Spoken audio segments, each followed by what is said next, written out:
Okay, and welcome back to Getting Started with Unity. In this tutorial, we're going to add a player into our world, and we're going to get a chance to explore it, to move around and see what we've created. And let's get started. So here's the world, looking pretty good so far. We're just going to scroll around. There we go. So we've got some water, some trees, and there'll be grass as you get closer to it. So the way that we are going to add ourselves into the game is, first off, we need to add a new asset. So just like with the environment, we need to click on the Assets button at the top, import package, and then click on Characters. It's going to take a few seconds to add that into our world. We click Import. Okay, now that's done. If I have a look here on the left-hand side, if I have a look in the Assets folder, under Standard Assets, I now have another folder called Characters.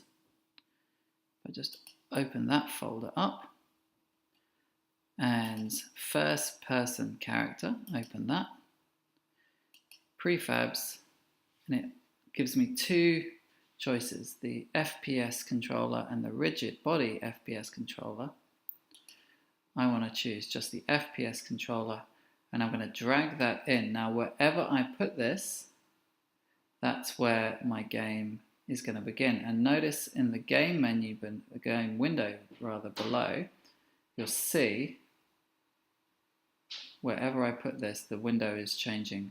So I want to choose a really smart place to put this. I want the first thing you see to be kind of a nice view, and that looks pretty good. So if I let go there, so now that will be what I see when I play the game.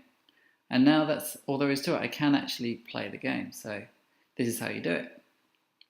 Up the top here are three little buttons.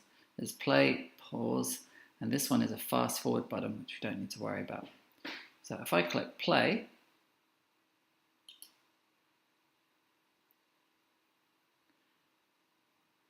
there is my game. So if I move the mouse, I'll see the world. If I use the arrow keys, I'll walk around as well.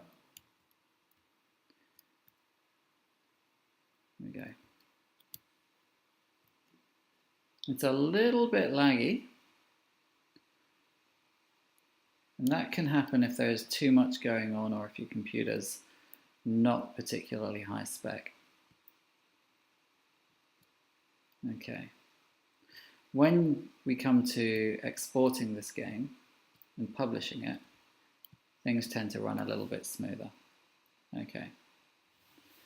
So I'm going to press Escape and move the mouse up to the top and click play again, and it will bring me back to this world. So that was just by pressing Escape first. That lets you free the mouse so that you can move the mouse up to that button. I do want to think now about the purpose of this game, and if it's to actually be a simulation, I might want to get my character to move in a certain direction. So I could do that by perhaps creating a bit of a pathway, so that might mean cutting down a few of these trees so that there's an obvious route for the character to walk, or even by putting a signpost in so that it says move this way, or the house 100 meters this way, something like that. Okay, next time we're going to add some extra effects like fog and wind to really make this world look even more realistic.